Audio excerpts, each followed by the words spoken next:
Welcome to our posts. Today we will see stories of r/petty revenge.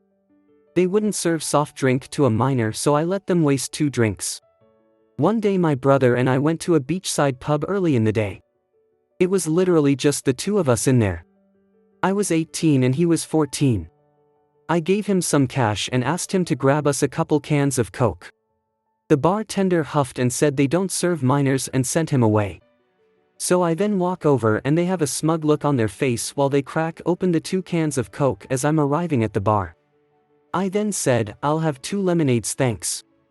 The look, the questioning, the jaw drop. It was so satisfying. Next story. Tried a new to me phone feature and pissed off a scammer. This may be more silly than petty. I just received one of those fake "this is Visa calling" calls that spoof a local number. I was about to hang up and block when I noticed the phone app said, "Try audio emojis," so I did. On my Pixel you have a handful of emojis that play loud sounds for the emoji, cheering crowds for the celebrate, fart noise for the poop emoji. I waited until the scammer connected and spammed him with cheers, boos and fart noise while the little effer tried to give himself a stroke yelling over the top. I'd let him get a word in and start again. It lasted only about 45 seconds to a minute, but I really enjoyed it. Next story. I was in a battle for high school ranking for nearly 2.5 years without knowing it. I was very ill during 8th grade, in the US, so that's the last year of grade school, before high school, and missed a few months completely, and was only allowed to do half days for another month or so. Even though I was doing homework, I wasn't getting the in-person instruction, and I'm more of a visual/auditory learner. So needless to say my grades weren't great and therefore placement in high school was at a remedial level my freshman year. But they had figured out what was wrong with me and the medication had worked, so I had no attendance issues and had nearly a 4.0 GPA. I was the only person from my grade school to go to this high school. The city line was literally our back fence. So I had to make friends with people who had gone to the same grade school their entire lives. I finally made a few friends, most of them were in the marching band even though I wasn't. Unbeknownst to me, this was also when this feud started. Another member of the band who was friends with some of my little circle was very invested in being in the top 10 of the class. And suddenly she was at 11, because I was in the top 10. I don't know why she had no issues with the other 9. I obviously knew I was in the top 10, actually was salutatorian at the end, but ranked I think 4th because 3 people were valedictorians with perfect 4.0 GPAs, but had no idea this was bothering anyone except me. To get to the schools I wanted to apply to, I needed to be in the good classes, especially math.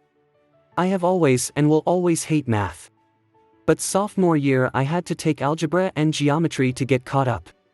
I guarantee that year took several years off my life and I'm amazed I didn't get gray hair, but I succeeded. It wasn't until junior year, when we were starting ACT prep classes, that one of my friends made an offhand comment to the effect of, "If you do well on the ACTs then Crystal will have to stop saying you cheated your way to the top." What now? Literally the entire group I was sitting with, about 9 people, are just staring at me until someone finally said, "You know Crystal has been saying you took those easy classes freshman year to boost your GPA, right?" No, in fact I did not. Everyone looked very uncomfortable. I was still trying to make sense of that when someone helpfully chimed in, "Yeah, she's been talking all summer about how when she gets a better ACT score than you it will prove you shouldn't be in the top 10. Okay, so does she think she gets to take my spot if she gets a higher score? To this day I have no clue why this was so important to her. But eventually the day came where we got our scores back. And she was telling the whole school about her 31. Which is a very good score. She was extremely intelligent, which is why I was so baffled that this mattered to her. And I just said, nothing. Because I knew she would ask me in front of everyone, and while I thought the whole thing was ridiculous, I had a bit of a petty streak. So during lunch, she stood up at the end of our lunch table and basically yelled, "Clara, did you hear I got a 31? Sure did. Congratulations." She just stood there a minute while I drank my soda. Then finally, "Well, I haven't heard from anyone what you got. Don't you want to share?" "I don't mind. I got a 32. It was like watching a balloon deflate. It was certainly not my proudest moment, but at the same time, if you're going to be in intense competition for something, you should maybe at least let your opponent know about it. Next story. Landlord tried to strong-arm me into letting him into the home. Did not go well.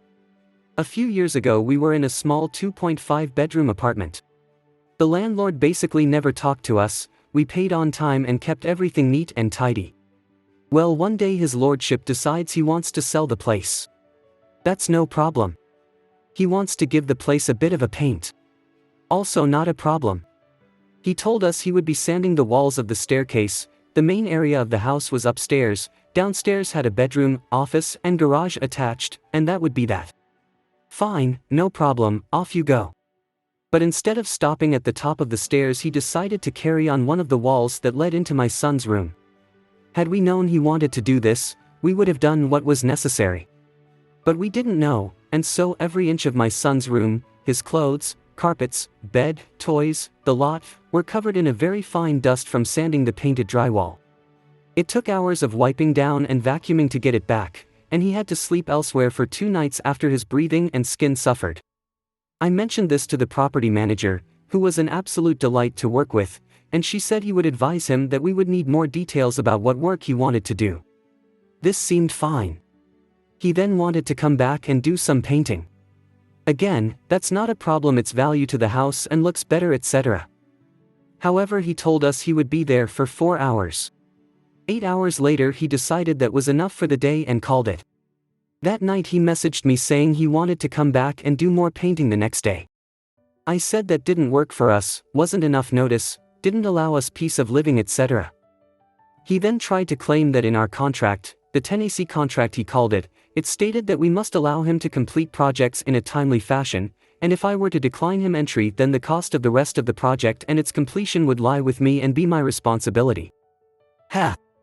So I sent his texts. It's always nice when people lie to you in writing, off to lovely property manager again, who called me and said not to worry, she would sort it out.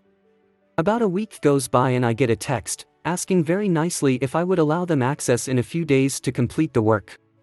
No problem. His lordship and a pal arrived to carry on painting and were there for another 8 hours. However, this time, I don't think they took any pleasure in it. My PC is next to my PS5, so on my PC I put on Tiptoe Through the Tulips on repeat for the full 8 hours. Max volume. I just popped my headphones into my controller and gamed all day long. After 8 hours his lordship comes up the stairs and into the lounge, it's open planned, and said, with great strain and weariness of a man worn down, that they had finally finished.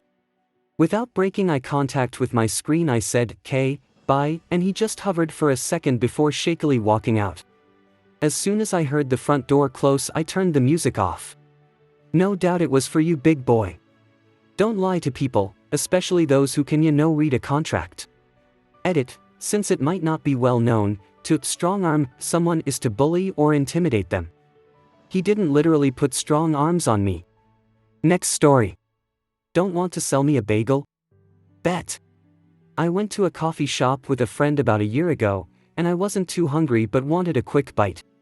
It was early, and I don't eat too heavily in the morning, so when I approached the counter I ordered my coffee and a bagel with cream cheese. The barista told me the bagel was on the kids' menu, and therefore I couldn't order it. I asked for clarity, and confirmed it was a regular-size bagel, and asked her, so you'd rather I not order anything? The other options on the menu were full breakfast meals, skillets, etc., than give you business because of a silly rule? She gave me a very snide, yep, so I laughed and said okay. And sat down. I explained to my friend what just transpired, and she said, nah, I have an idea. She proceeds to put in a DoorDash order for 1 bagel to be picked up. We keep an eye on the counter and sure enough, I see the bagel ready to be picked up. I approach the counter and ever so kindly ask for my DoorDash order for. The same barista tosses the bagged bagel at me without saying a word and walks away. Very weird hill for them to die on, especially because bagels are such a common breakfast item, so it was odd to limit it to children, and I can understand wanting to sell the more expensive breakfast meals instead, but seriously? You're not gonna sell me a bagel, for what? I should have known the vibes were off the moment I walked in, and the entire coffee shop was that live, laugh, love barndoor aesthetic too. Next story. Made my mother-in-law her lunch from rancid lard. I, 26M, and my fiancé, 28F, are staying at my mother-in-law's, 57F, house for a couple of weeks. Little to say, that after a couple of days of being her best, she started to make our stay here a living hell. She is always complaining, always angry and criticizing anything we do. We wanted to make her a nice meal the other day. Our hobby is cooking. She already ate that food made by us, once she was in visit to us, and she loved it. We made the exact same food and she started complaining that it tastes weird and that she better orders food to herself. Anyways, because she came up with the idea that she's too busy to cook, we should cook the next meal, but only the way she asks us to. I started cooking and she gave very strict orders, micromanaging everything. She clearly has time for that. The funny thing was that she said this is the way a real name of the food is made, but believe me, the stuff she put in it, I never heard anyone cook it like this. At one point she gave me a jar of pig lard, and told me that I should put it in the dish to add more fatty taste. When I opened the jar, a very rancid smell hit me. I realized that the lard has gone bad but decided to go with it, and I put OT in the meal. Orders are orders. After the food was ready, I quickly told my fiancé, who knew about this and thought that this is a very good revenge, and we went out to eat our lunch in a restaurant. When we came back, my mother-in-law was furious, and said that her meal is unedible. What did I put into it? I said absolutely only what she asked me to. She was there to witness. I took a spoonful and it was absolutely disgusting.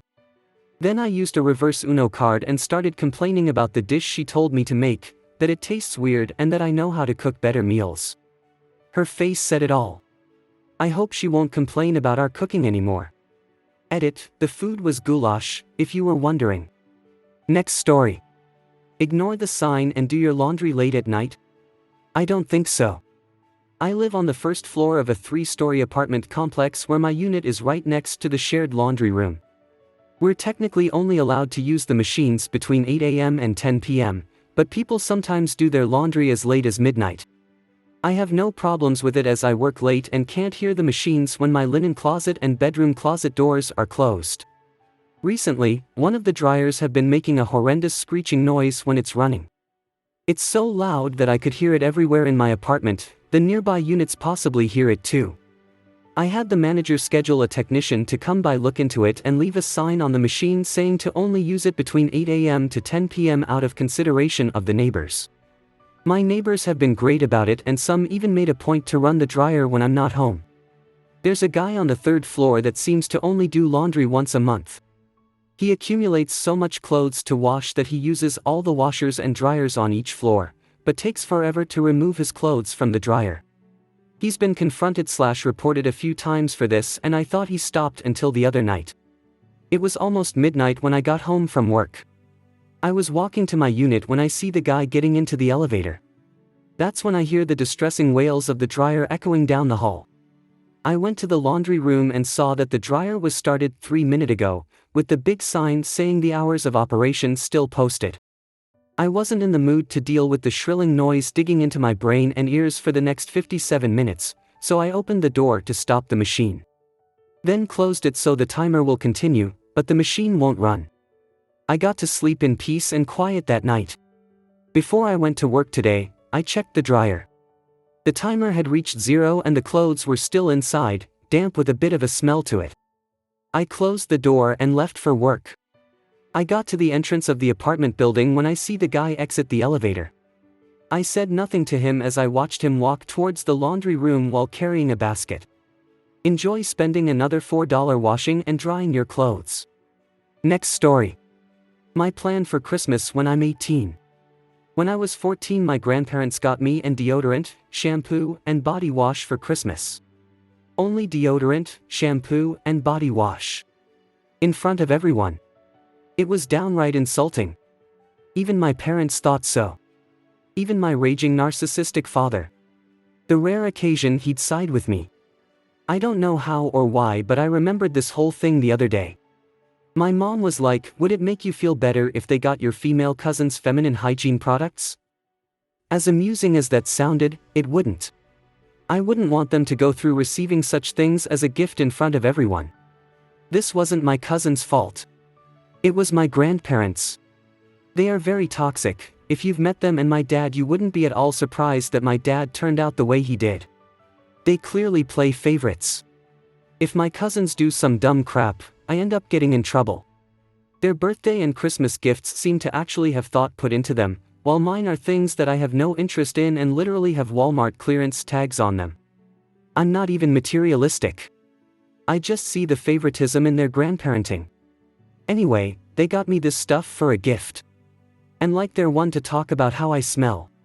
Their house literally smells like cat litter and mothballs. So next Christmas, they're getting Febreze plugins and migraine-inducing scented candles. That'll show.